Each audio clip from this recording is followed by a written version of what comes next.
Coming up on City Spotlight, the focus is on Charleston with the Mayor of Charleston, Brandon Combs, and Charleston City Manager, Scott Smith. We will discuss new businesses in Charleston in 2016 and the continued trail work near Lake Charleston. And we will also talk with Diane Ratliff of Charleston Tourism and Special Events about annual and upcoming events in Charleston. And we will end the program with a feature on EIU Homecoming 2016. That's all next on City Spotlight.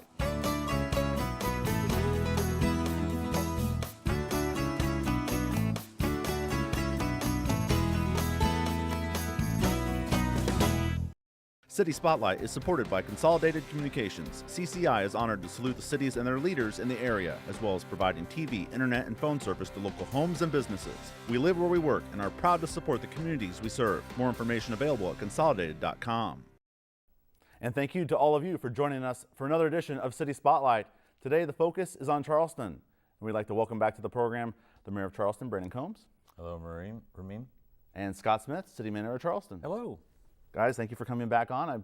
Last time we had you guys on was our Charleston Mattoon live show, and that was about 6 months ago, so we have quite a bit to catch up upon. And in that show, we talked a lot about economic development for both towns, and so we had a lot of businesses in Charleston kind of being developed, and some of those have finished being built, and they're open, and some are still being worked on. So let's talk about some of those businesses. What were some of those businesses that are officially open now? Well, a majority of those were on Lincoln Avenue, and I think we mentioned last time that there were a couple of remodeling projects that were going on as well. Of course, I think we mentioned the remodeling efforts at the Hucks facility on the north side of Charleston. That's all complete.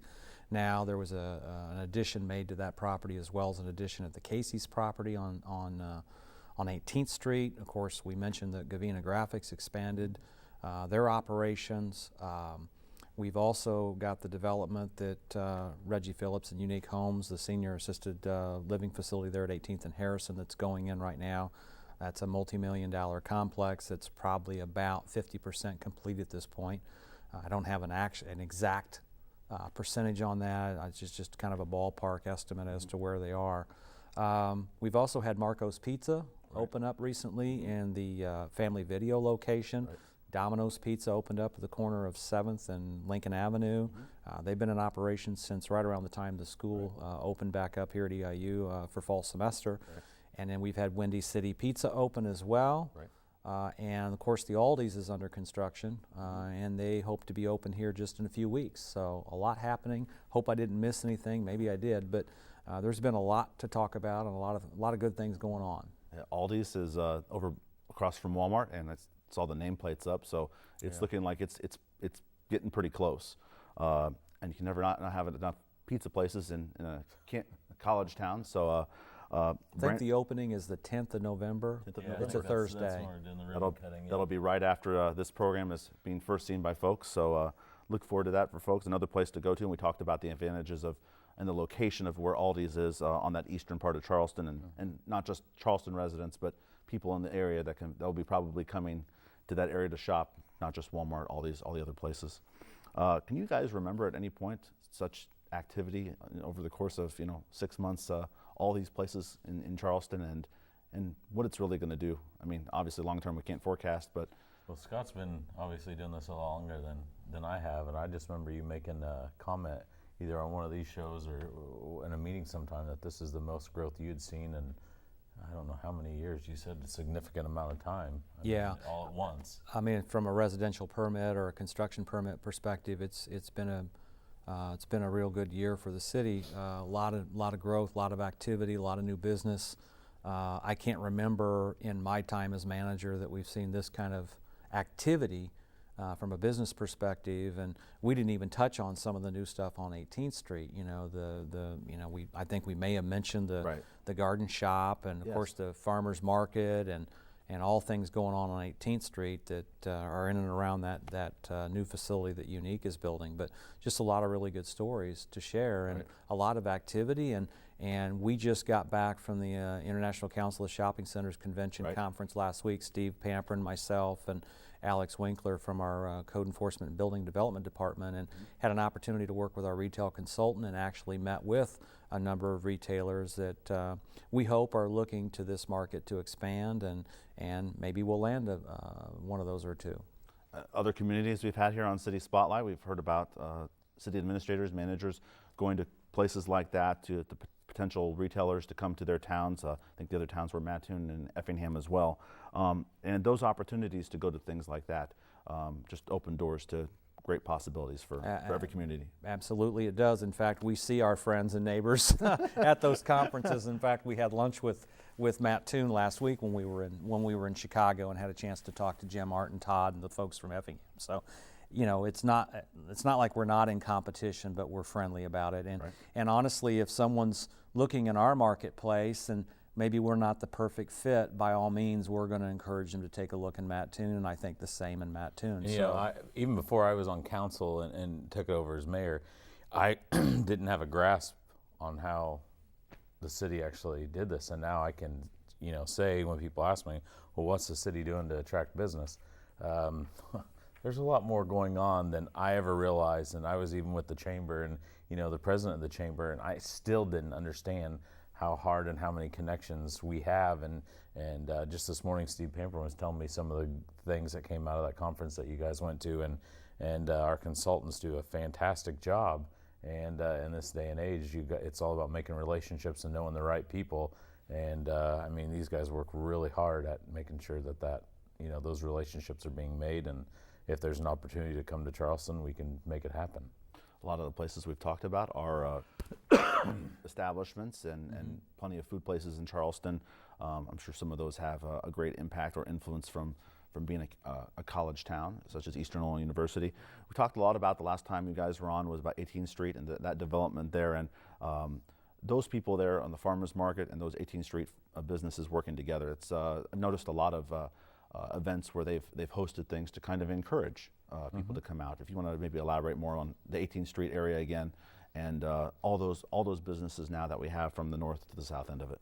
I think Steve Runyon, of course, is the chief coordinator for that activity over there. And of course, Steve was the chamber board president this past year, and just does a fantastic job of coordinating the events, both Saturdays, regular Saturdays over at the Public Health Building, but also the two big events, the sort of the spring event and the fall event that most folks know as the 18th Street Market festivals, and again, working with all the business owners up and down 18th Street from the north end to the south, trying to encourage them to participate. The community's been very, very supportive of those events, and they turn out in numbers for that. And I hope that it's making a difference. We believe it is. Steve says it is. And the interest remains for participation. There's quite a turnout for that.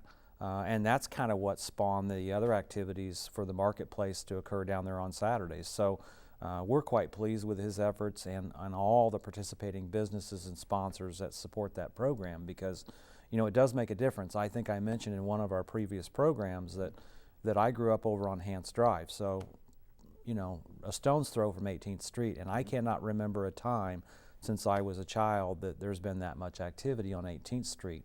A lot of positive things have occurred, and a lot of growth and new business, and it's exciting to see. And Brandon, you being a lifelong of Charleston as well, to see this growth, and we're repeating a lot of what we've talked about on recent episodes, but all this growth now that you have these newer businesses in Charleston, it certainly can only but help. Oh, for sure. And I mean, you know, we have children now growing up, and we grew up here. Scott grew up here, you grew up here, and I mean, we have kids, and you know, they're going to grow up here, and to see Charleston progress, you know, in the way that it is, and to be able to be a part of it is fantastic, you know, and bringing more for our community. I mean, because despite a lot of the things that, you know, everyone likes to focus on negative things, there is a ton of positive things that are going on right now, you know. So all these new places can be seen as positive things, obviously. Yes. All right, shifting over to Public Works, and Public Works, a lot of things are done over the spring and summer months when the weather is good, and some things that were done over the summer, and then we'll lead into some current road work right now? I think a lot of the more visible projects that a lot of the members of the general public see are typical sidewalk projects that we engage in on an annual basis, and there's been quite a bit of work done on the west leg of Monroe Street, really from the square all the way down to Division. That was a project we completed this year. And then there's been significant sidewalk work done on Monroe from the square east to 18th Street. There were a number of broken panels and areas there that were fairly impassable, I guess, and kind of crumbled away over the years. And so our street crews and our Public Works Department have spent quite a bit of time in that area as well. Wrapped up a few, patch projects throughout the communities, so I'm sure the community, we've been in a lot of neighborhoods over the past 8 to 10 months, patching sidewalk. I can't, I'd be here all afternoon talking about 2 panels here and 7 panels there, but the more visible ones and the bigger projects were the ones I noted. What I think most people are seeing now as far as our street crews is going to be the big project, which is really phase 2 of the work that we're doing on Garfield Avenue between 20th and 18th Street, and probably more recognizable is that stretch just east of Casey's, there by Dr. Boyd's that runs all the way down to the VFW. So the first leg of that project was complete over the last 24 months, and we're trying to wrap up the back end of that, which was the bearing of the storm sewer on the south to a new dry detention basin that's right there abutting Dr. Boyd's property there on the west side and the south side of Garfield. And hopefully next week, I believe it's next week or the week thereafter, NECO will be in to lay new blacktop in that stretch. So it's really turning out nice. It was very challenging work, both the first leg and this second phase. A lot of utilities and driveways and entrances to deal with, but it's going to make that stretch much safer. You're going to be able to get over to the new sidewalk project that we completed last year on 20th, that again is a very heavily used segment to get to and from the Walmart and strip centers and now Aldi and everything else on the east side of town, primarily for a lot of our students that use that to get to and from. So we're excited to get that done. It is a busy intersection. Good to hear about that work there. And we're taping this here at the end of October, just to clarify for when we're talking about some of these things. Let's move on to the Lake Charleston area, and over by Sister City Park, we have a new trail that's open. Yeah, and we actually have, it's kind of a connection of existing trails. People are referring to it kind of as a new trail, and there's a lot of truth to that. The city acquired some property from Chris Thomason and his family last year as a part of a redevelopment project and the Rex Don corporate office project. And we obtained a sliver of property along the south side that connected to the Woodyard and the Lakeview tracks that run around the lake. And we've had a long-term vision for many, many years to try to get a better connector to Sister City Park. And it just so happened that during discussions in that development, we were able to work out a collaboration with Chris, and we're able to purchase that and really focus on that as being our connection to the trail system at Sister City. Sister City has obviously restrooms and a pavilion, and it's a very, very widely and popular, widely known and popular place for our residents and our visitors to come to. We have a lot of picnics and other events and activities there, and it's also a connector to a lot of our sidewalks and other infrastructure that we have in place, and seemed like that would be a more appropriate place for a lot of folks to get onto the trails. And so we just completed that connection from the new trails over to Sister City Park. We installed the pedestrian flashing beacons. There'll be some speed indicators go up there here very soon, and then we're doing a lot of the tidy up work, landscape, split rail fence, planting some trees and those sorts of things right now. Just this week we installed some trail markers that give a clear indication when you're out on the trail kind of where you're at and the mileage and some of that information. There'll be more of that type of thing to come in the coming weeks. We really haven't begun to market it much because we've been under construction and there's still been some equipment out there, and so we didn't want to get too far ahead of ourselves. But it is very heavily used right now. I was out last Sunday and spent about 3 hours on the trail and literally ran into well over 100 people in the 3 hours that I was there. And there's more activity down at Lake Charleston last Sunday afternoon than I've seen since I was a kid. So it's being used. I think it's very, very popular. We're very proud of it. And there's a lot more to go. We've got plans for a new pavilion and a restroom facility down by the dam that's on our project plan list for next summer. We couldn't get that done this year, so that'll be under construction sometime early spring and probably take us through next fall before we get it all knocked out. So a lot of good things going on around the lake and the trails. So Absolutely, we talked about that on a previous episode. My 2-year-old son Liam and I walked the first half mile or so of that as much as we could, and it's very beautiful, that crosswalk. Like you said, it's very noticeable to the traffic and for pedestrians that are crossing, and we ran into a few people enjoying well, the and I trail as just want to give a shout out to Brennan Lynch and Bike and Hike and their volunteer corps, because without that group it'd be very, very challenging for us to tackle a project like this. Brennan Lynch, Bike and Hike, and all the volunteers that have been very, very supportive of the project have really made it possible. They've been great at keeping the public informed about the status of the trails, and Brendan, of course, is now on our tourism board, and we just really appreciate their efforts, because without that partnership and that type of collaboration, having something like that in Charleston would be difficult. We've got a very short crew of staff in the Parks and Rec division, so without their help, it would just make it challenging. All right, very good. Thank you for that update on the new trail there in the Lake Charleston area. Brandon, as we kind of wrap up here, we have a segment later on in the program about EIU Homecoming, and I was at the parade, beautiful October day, and that Saturday, and as we will find out here in the upcoming segments, you were at the parade, obviously, with Dr. David Glassman, kind of there, throwing out some candy, enjoying the parade, and that's not only an EIU event, that's a Charleston and community event. Yeah, when you ride in that parade, which is his second year, Dr. Glassman and I did that, there's just as many, if not more, community members out than EIU, but it's great to see everyone in EIU blue, and it's just something big for the town, and I've seen more and more people get involved over the years into the homecoming parade, and it was a great day. It was, unfortunately, didn't win, but it was still a great day, beautiful. A lot of people came out, so. All right, look forward to homecoming every year for Eastern Illinois University and Charleston. It's a lot, like you said, a lot of people come back for that, and it's a great community event, obviously.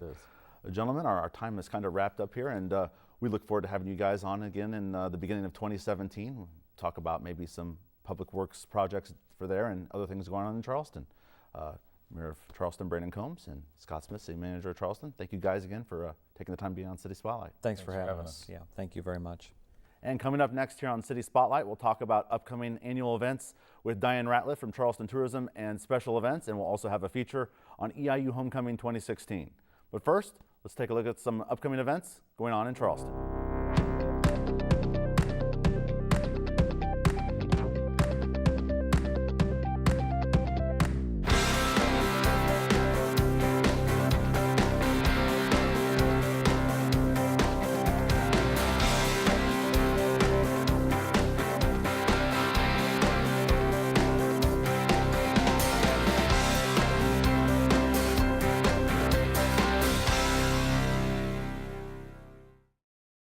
And we're back here on City Spotlight, this episode on Charleston.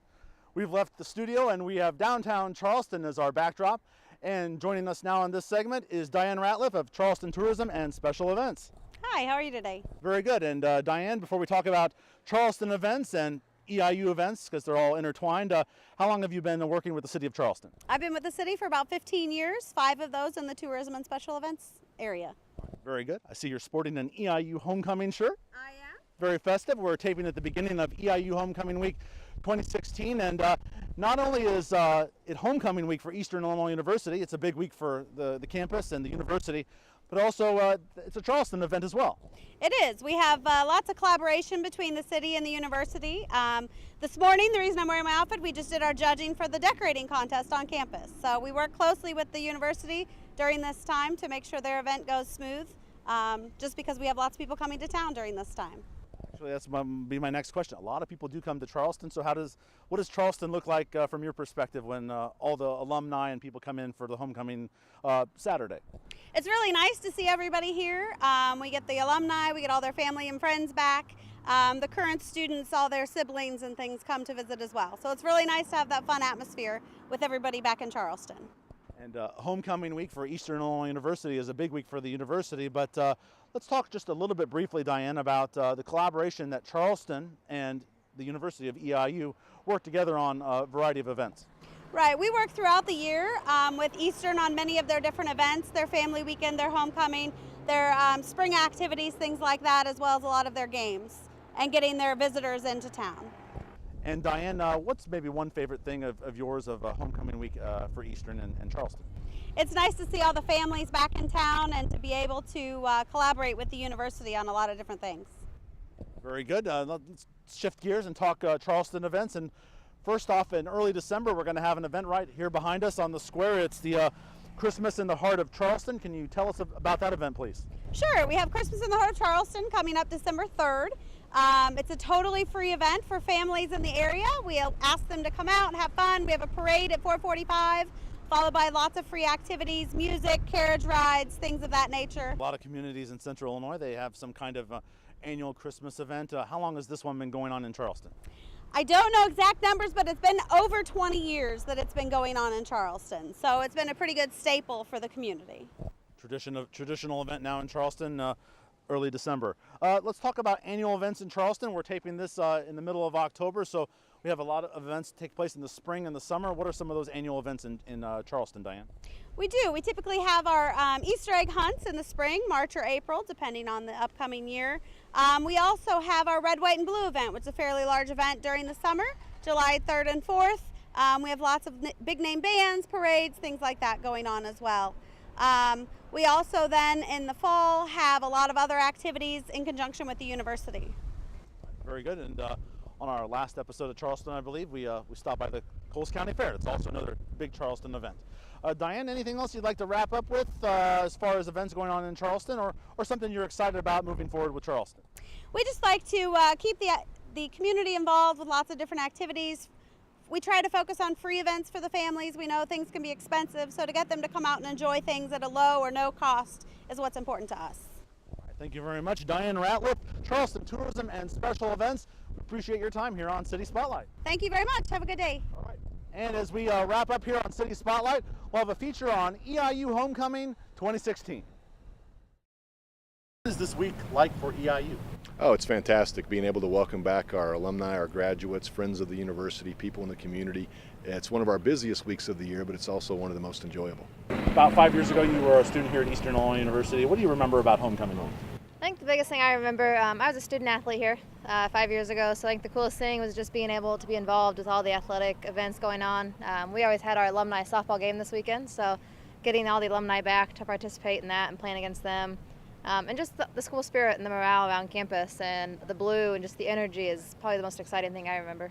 Planning for this week, is this a year-long planning thing? Because this is a big event. It's a very big event. There are things that start, for example, with we do a 50th reunion every year, so the class of 1966, we try to get it on their calendars as early as possible. And these days people are so busy, so active that, you know, if you give them 6 months notice, that's probably not enough.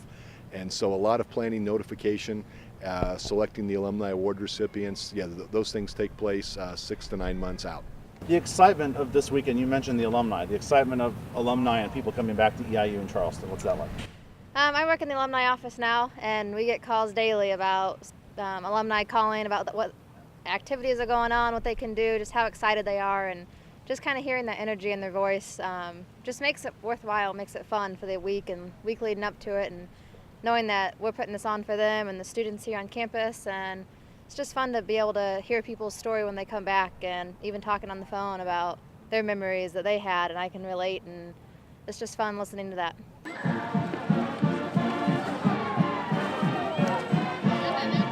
It's wonderful for the community. I mean, it really is, but for Eastern, it brings a sense of vibrancy back and excitement. We have people that come back from around the country, and we've had people I know this year, as a matter of fact, we have, I believe, 3 German MBA students who came here from Germany to get their MBAs, and now they live in different parts around the world, and they are coming back with one of their fellow MBA graduates to visit for the first time since they finished up 20 years ago. And so it really does bring a lot of excitement to the community.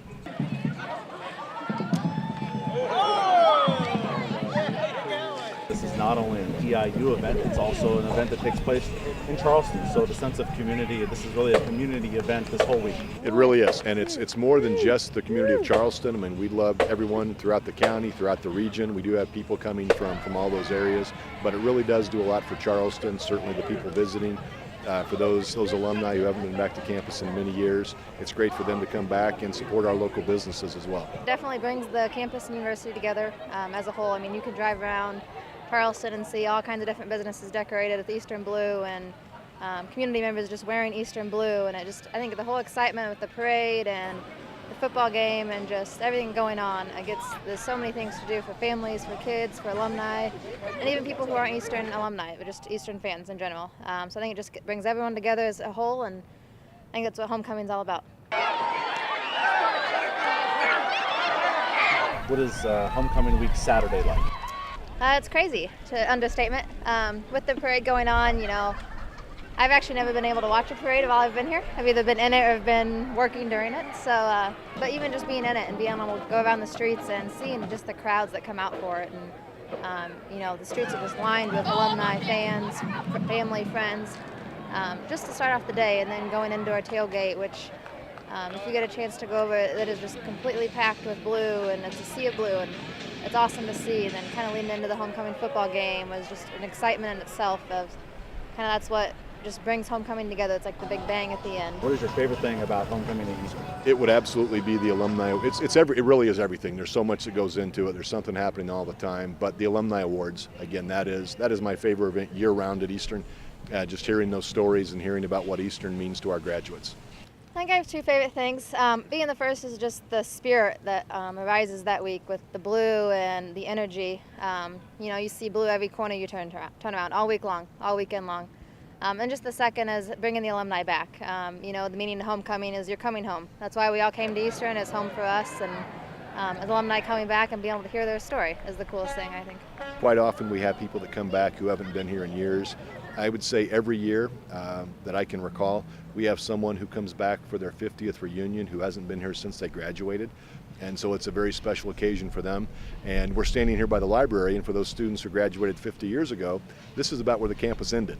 And so for them on a campus tour, really they come in with their memories of what campus looked like, and to see how it's changed in 50 years. A lot of oohs and ahs there. City Spotlight is supported by Consolidated Communications. CCI is honored to salute the cities and their leaders in the area, as well as providing TV, internet, and phone service to local homes and businesses. We live where we work and are proud to support the communities we serve. More information available at consolidated.com.